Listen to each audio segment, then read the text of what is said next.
experienced data engineer in digital part of healthcare and insurance industries. IT professional with a computer science degree from AGH University, skilled in Python, SQL, big data, data analysis, data visualization, hobbyist chess player, and avid sudoku solver. Let's warmly welcome Przemysław Furtak.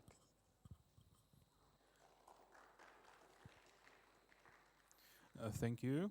So I would like to start with a story. So story time first. So once upon a time, I've been working with a very clever man, and that man used to tell a joke. And every time someone in the office mentioned the term big data, he used to tell the phrase, Hadoop? Hadoop is a joke in this space. You know what is not a joke? Apache Spark is not a joke. So let me welcome you to Spark My Fire, an introduction to data engineering in Apache Spark. First of all, a couple of disclaimers, actually 3 of them. If you ever find yourself lost during the talk, don't panic, just follow the blue color, as this whole talk is structured about on the concept of temperature, hence why you will find a guidance in the blue. Second disclaimer, I've been asked by SFI crew to put a SIG find input code in the presentation. So, you know, all these years I've been coming here. I have never been able to find more than a handful, so I hope you do better. Happy hunting. And the third disclaimer is there will be some snippets of code in the presentation, but not much. Typically I do 1 joke per 1 snippet. Let's see how I will do today. I would like to introduce myself to you. So you might ask, who is this guy?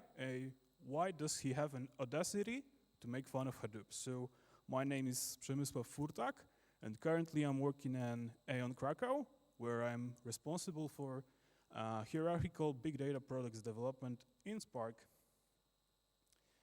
And I really appreciate the fact that you entrusted me with an hour of your valuable time. So here's an agenda of what I will be talking about. And we'll start with what is big data and data engineering all about. Then I will move on to the main topic of this talk, which is introduction to Apache Spark. Then we'll do a slight pivot, and I will do a comparison between Apache Spark and Hadoop, some myth busting, and if we find enough time at the end of the talk, I'll do some performance tuning and quirks. So I think enough of me and the agenda. Let's focus on the first major section of this talk, which is what is big data and data engineering all about. So, first of all, I've got a question to all of you, and bear in mind that this is rather interactive talk, so don't hesitate to stop me at any moment. So, what is big data all about? So, I must assure you that there is no perfect answer, and there is no wrong answer as well. Some may say it's big data. Big data is a data that cannot be processed in reasonable time. Some say it's a data that cannot fit into our machines' HDDs or SSDs. Some say it's data that is too frequently changing. But what is the answer in the business world? And the answer, at least the most common one, is that is the data that cannot fit into an Excel sheet. Jokes aside, big data currently is described via those 6 characteristics. And the number of those increases with time. So from the beginning of the concept, there were 3, then 4. 5 was the state of the art a couple of years ago. And now we have 6. So starting from the top, we have volume, which is the characteristics that says how much of the data do we have. So in other words, the quantity of the data. Then we have variety, and that means the data can come in different structures, be that unstructured, semi-structured, structured, all that stuff. Then we have third characteristics, velocity, which is how fast the data is produced and how fast the data is computed. Then we have veracity, which is basically the truthfulness or reliability of the data. So, in other words, the quality of the data that we process. Fifth characteristics, the values. So, this characteristics tells us how valuable are our data. So, you know, the data of medical patients might be more valuable than like outdated books or something. And last but not least, we have variability, and that is the brand new characteristics, and it says much about the changing formats, changing sources, changing data that we need to handle while developing big data solutions. That's lots of V's, and no, that is not a cyberpunk reference. Okay, the first big question of the section behind us. Now let's focus on the bright side of life, as I like to tell it. On the right side of the ampersand, which is what is data engineering all about? So, that's not a data engineer, you know. Engineers of all specializations generally do two things, and that is design and build things. So, be that civil engineering, chemical engineering, or software engineering. So, by translating that principle to the field of data, data engineers do the same. They design and build things. So what does a data engineer design? So data engineers design and build pipelines. Their job is to transform and transport the data from sources to end users or applications. So what does one need in order to become a great data engineer?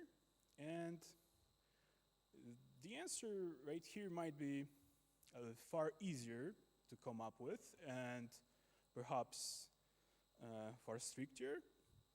So in order to become a great data engineer, you would need some basic of software engineering, SQL mastery. Then you would need some of basic cloud concepts, be that GCP, Azure, AWS, it doesn't really matter. You would need some knowledge of front-end tools. And by front-end, this time I do not mean JavaScript, I mean Tableau or Power BI. Also, you would need some basic understanding of data modeling. And of course, you would need to know one of these four, Python, Scala, Java, R, with no order of importance. So that's the characteristics that an aspiring data engineer should need. And here is a chart of how did this look in 2020. So starting from the left, we have SQL, then Python, we have Spark, which is, you know, the main point of interest for our today's talk. Then we have AWS, a poor man's Scala, Hadoop, Hive, the actual Scala, Kafka, and NoSQL. This might sound like a lot, but let me assure you, once you hop into the data engineering world, you probably would not like to exit for some time at least.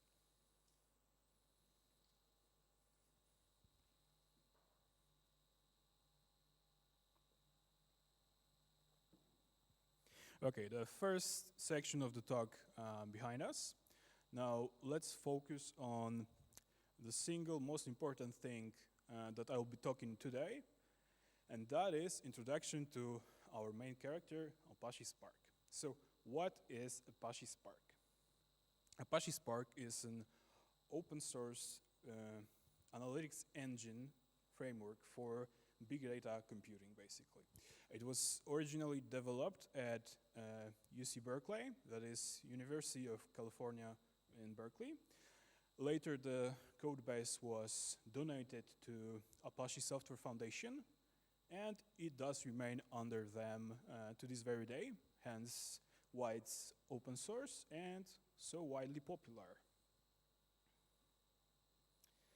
Now, let me focus on two major ways of interacting with data in Apache Spark. First one, the basic one, is RDD. So what does RDD stands for, and what RDD exactly is? So RDD stands for Resilient Distributed Dataset. They are immutable, distributed collection of elements, basically.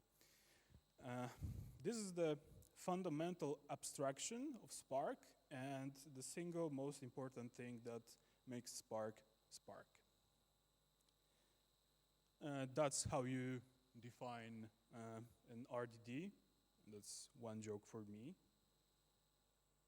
And I would like to tell you about the features of RDD. I will go through 5 most important. There are many more, but those 5 I think are enough for an introductory talk. So the first that you have already heard of, they are immutable and they are read-only. So what does that mean?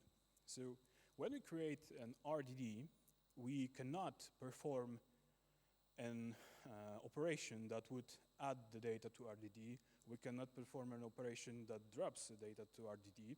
We cannot perform an operation that adds a column to RDD. All we can do is we create a transformation that does the things, and as an output of this transformation, we end up with a brand new RDD, which is immutable on its own. I know it might sound a little unnecessary, but let me assure you, it ain't. I'll talk about this more when I'll be covering data lineages. Now, the second feature I would like to tell you about is RDDs are lazy evaluated. So what does mean that something is lazy evaluated? So that means that some of the operations performed on a RDD won't trigger the execution right away. So there are 2 types of operations that you can perform on an RDD, and that's transformations and actions. So there's a major difference between those 2 in that the transformations do not trigger the execution right away, while actions do. So here is a little bit more about transformations. So there are 2 types of transformations. So we have operations, then we have transformations and actions, and under transformations we have narrow and wide. So the main difference between those 2 is that for a narrow transformation, the whole data that we need to perform an operation on resides on a single partition. That means we do not do shuffle any data. And on the other hand, we have wide transformations for which we need some shuffling. And that's a couple of functions that are transformations. The map and the filter, as I said, are narrow transformations because all they need is the data from a single partition. While wide transformations, in this example, let's say group by key and reduce by key, are more memory intensive to say. Okay, transformations behind us. Now, what is an action? So An action is a type of operations on RDD that would yield us a result. Not just another RDD, but a result. And a couple of functions, collect, count, first, take for each count by key. So the actions will trigger the execution. So we would go from RD1 to then transformed into RDD2, then transferred into RDD3, and then on the RDD3 we would perform an action and let's say take 10 first records. And only then the execution will commence. Now, the third characteristics, probably my favorite as a data engineer, is fault tolerance and operations lineage. So let's suppose that you are deploying a big data solutions, and that solution takes, I don't know, 20 minutes, let's say. That's not much. And during the 20 minutes, your cluster shuts down for a reason. You had a syntax error, something in the sources were messed up, or just a glitch, you name it. And with almost every piece of software for big data, that would be a huge problem. But that is not true for Spark. So when I was talking about the transformations, each transformation can be treated as a building block, you know, like a Lego brick. So we would have an RDD1, then transformation to RDD2, then RDD3, 4, 5, and 1000. So when a cluster crashes during a run of our job, what we can do, and what most times solves the problem, is really simple. So you just turn on the cluster once again. And why it does work? So we have this thing called operations lineage. So this lineage is created by those transformations. So with relative ease, you can get any of the steps that you created with transformations. And these transformations are creating something like this. This is a DAG. This is an acronym for directed acyclic graph. So that is a graph, and it can only consist of edges and vertices, and all the edges must be directed from one vertex to another, so we don't ever end up with a cycle. This concept is widely popular, not only in IT. Let's think of a biology. So this, maybe not this one, but simpler one would solve a problem with family trees.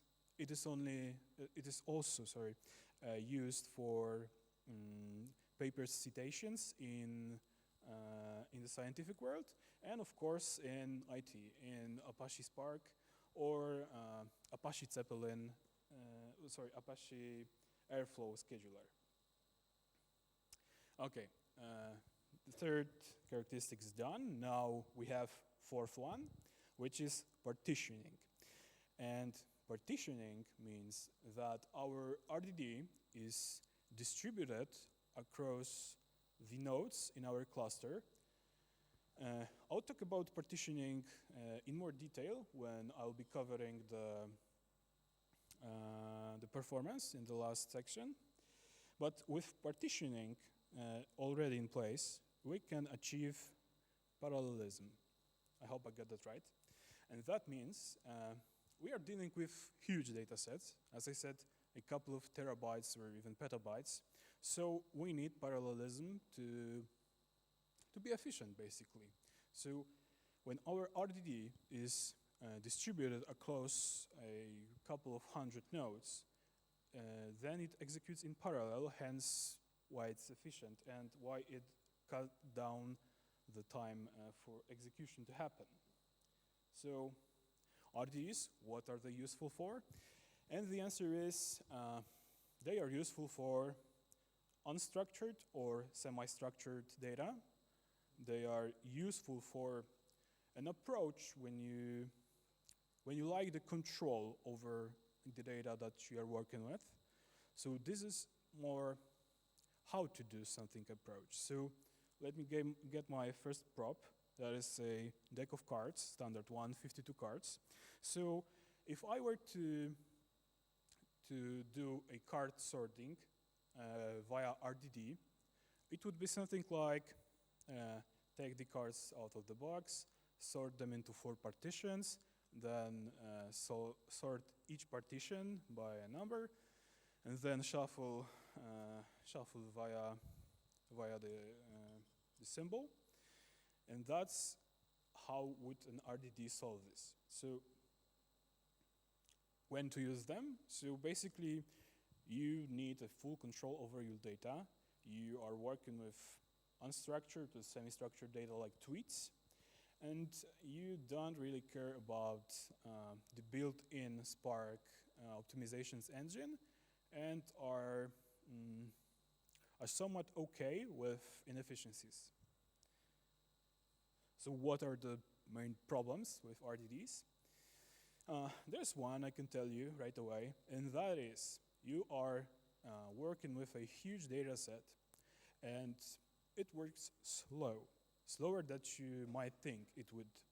And you come up with a very bright idea that would cut the execution by half.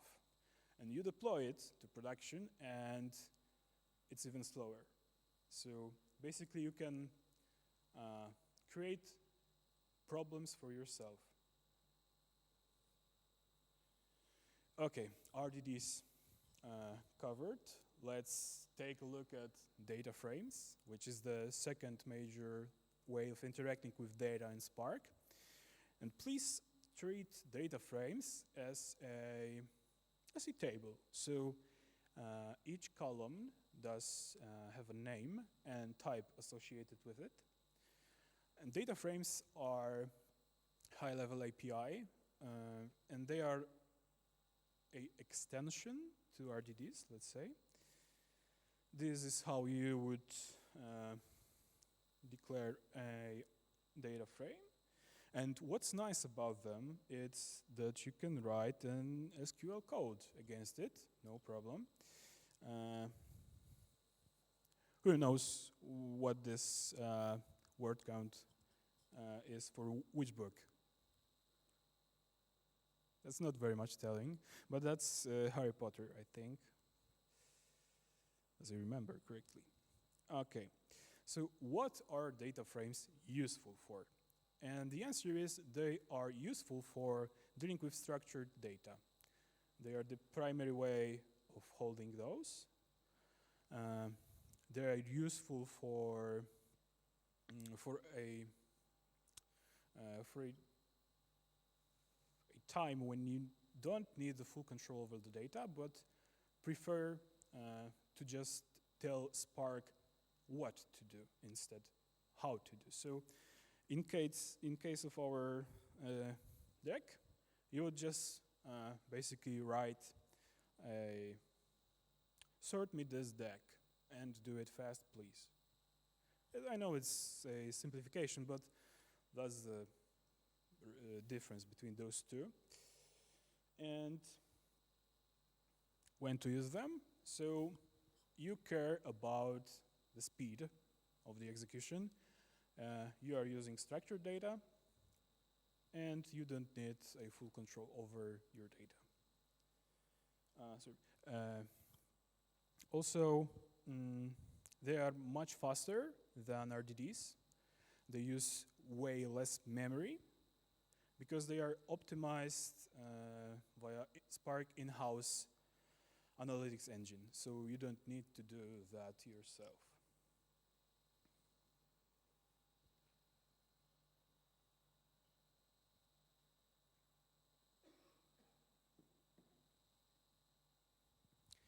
Okay, so now comparison to Hadoop and myth busting. So we are making a quick pivot from Apache Spark to Hadoop.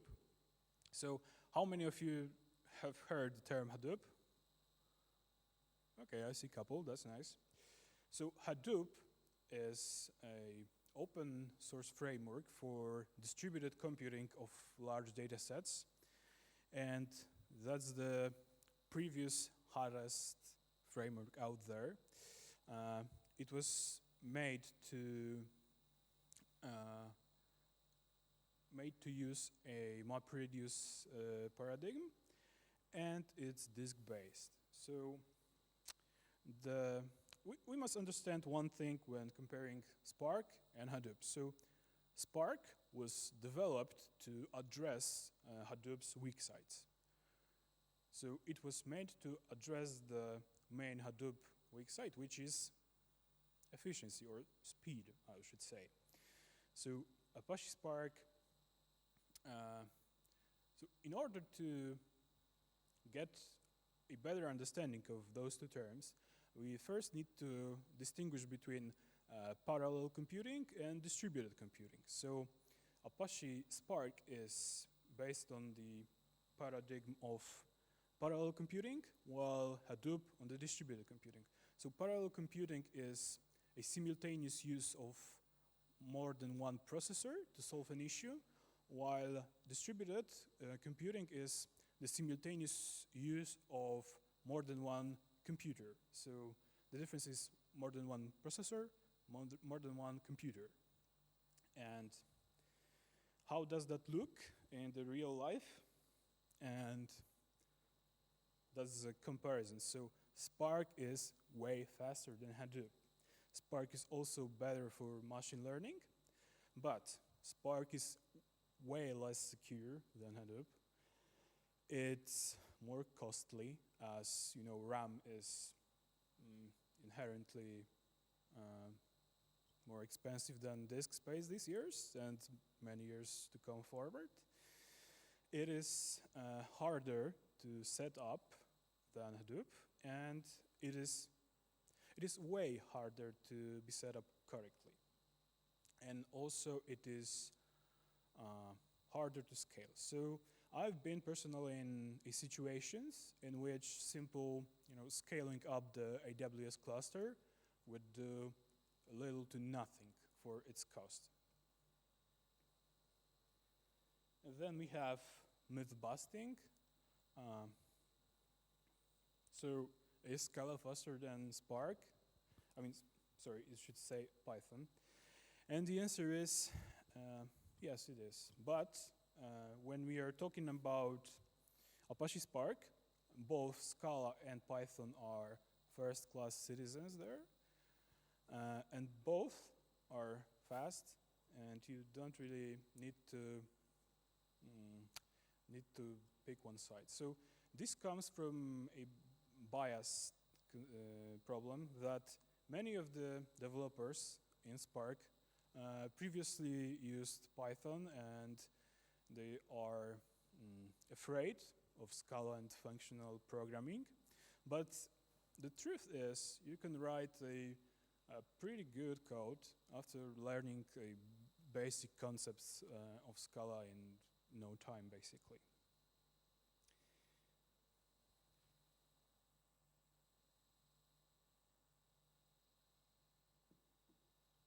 Okay, 3/4 are done.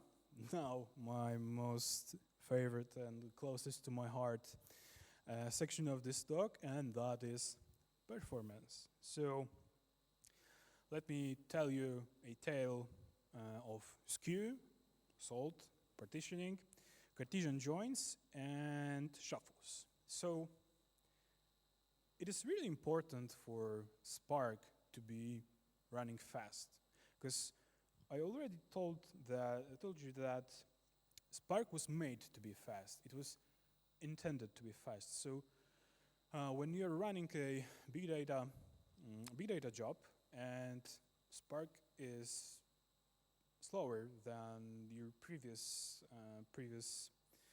tool, it's not right. And first let me talk about skew and salt. So what is skew? And that means that our key that we are performing operations on in our data set is skewed. So it is not evenly or not even close to evenly distributed. So the great example would be New York Stock Exchange. So there are the FAA and G companies.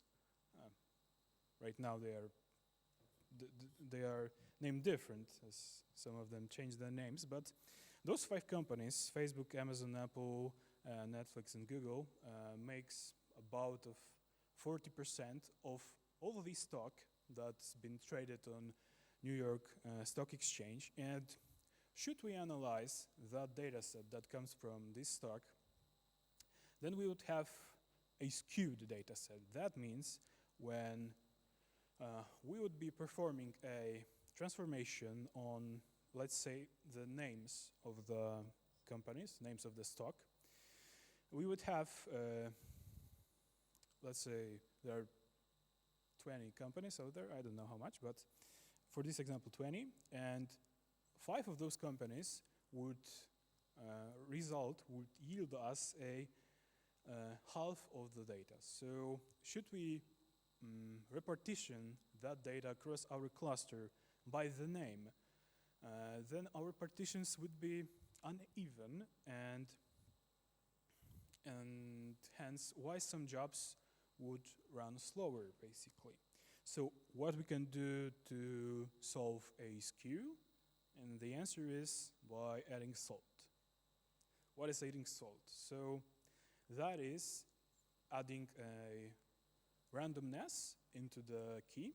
So instead of stock name Netflix, we would add salt, and that would result us in, let's say, that depends on how many times we do it. It would be Netflix 001, 002, 003, 004, and we could partition those Netflix 001, 002, etc. More granularly. So we would end up with more even distribution of our set. Okay, then we have partitioning. So partitioning is really different to get right. So with partitioning, you can go either too low or too high. And let's get back to the example of our deck of cards. So you have four types of cards, hearts, spades, clubs, and diamonds, each holding 13 unique cards. And should we go too low? Let's say our cluster is 4 of those, 4 max. And we would like to give 3 partitions. So with this, we end up with 4 workers and 3 partitions. So worker 1 gets 1 partition to sort, worker 2 gets 2nd, worker 3 gets 3rd, and worker 4 is staying idle. So this way, we achieve low concurrency, and in the process, not great efficiency. On the other hand, when we go too high, so there are 52 cards in the deck, and let's say we would assign 100 partitions for the same 4-node cluster. So it would be way harder to schedule them properly and shuffle over data than it would be to actually sort them. So that's the 2 things that can go wrong with partitioning. As a rule of thumb, I would say you should assign between 100 and 100 times 100, which is 10,000 partitions. Default for Spark SQL is 200, and it works in most of the times. Also, please bear in mind that for relatively small data sets and relatively big data sets, you can go either under the 100 or above the 10,000. So for our example, 100 would be too much. Then we have Cartesian joins. So what is a Cartesian joins? Cartesian join is an unfortunate occurrence that each data frame that we are connecting with, let's take for example a five rows data frame 1 and 5 rows data frame 2. So with Cartesian joins, each of the row from table 1, data frame 1 would be joined to each of the row from data frame 2. So in case of 2 data frames, 5 records each, we would end up with a data frame with 25 rows. So that's this not sounds like a lot, but it's only 5 records, yes? So the Cartesian joins create us a product of number of rows from first data frame and from the second data frame. So in case of 100 records in data frame 1 and 100 in data frame 2, we would end up with 10,000, and it goes beyond our capabilities to calculate those data frames. And last but not least, or actually in this case the least, or the most problematic thing in whole Spark for me, it's shuffles. So shuffle is when you have a partitioned data set. Let's say you have 4 nodes and 4 partitions, and would like to make, let's say, 12 partitions. So from each of the partition, you would send out the records into multiple partitions, hence creating a data shuffle. So skew is bad, but can be easily dealt with. The problem is with identifying skew. Cartesian joins are evil, but can be dealt with. And shuffles are inherently evil. Don't do shuffles. Avoid shuffles at all costs. And that's all I had to tell you. So thank you for coming in and listening. I hope you learned a thing or two, and that I did not bore you to death. If you have any questions, please feel free.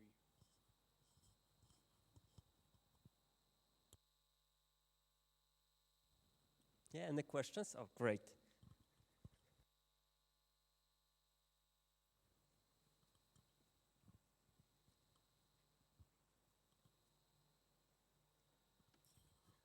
Hello, good afternoon. A very interesting lecture, thank you. I got a question regarding big data at all.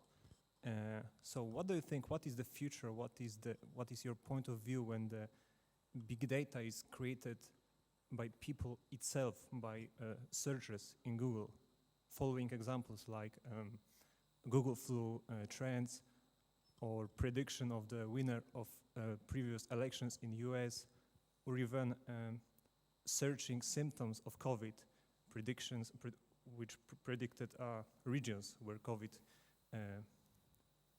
was met. So what do you think? What is the future of this kind of creation of big data following by searches in the Google by people? Okay, so one thing I think will grow up in the next years is wearables. So intelligent stuff that you put on yourself and they measure things. So right now we have smartwatches, and I think Google will explore that topic in more detail next years. Let's say wearable T-shirts measuring our training. So I think that's the way going forward. So the big data will become more personal. That's the way I see it. But I'm not a prophet, you know. Does that answer your question?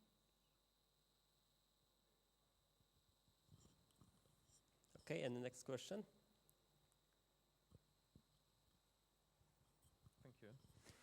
When you said about this type of read-only immutable collections, I guess it's implemented by somehow copying this data, but when we are chaining lots of transformations, do we are copying it every time or just one time and then we are just transforming this copy more and more? So the answer is, we have something called stages in Spark, but I thought that it would be too much for an introductory talk. So a stage is a couple of transformations bundled into one big operation. So during this one stage, you would have, let's say, 5 transformations, and during that 5 transformations, you would not copy data or shuffle data more than once. The problem becomes when you do grouping by key, reducing by key, and so on, when you need to shuffle the data. So basically, you don't shuffle the data between one transformation and the other, but between one stage and the other stage. So you do shuffle, you copy the data, but not as much as some people would think.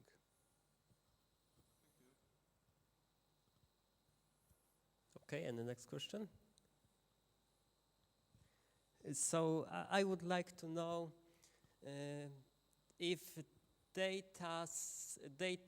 big data specialist needs to know machine learning, or this is complementary thing, or? No, I don't. Okay, great. So massive thanks for this talk. And the next lecture is about testing. In the meantime, I want to remind you about great contests we have for you. Around this building, there are hidden a few QR codes. You can scan them, and the more you scan, the better prize you will win. We will announce the winner tomorrow, so stay with us. And see you at the next lecture.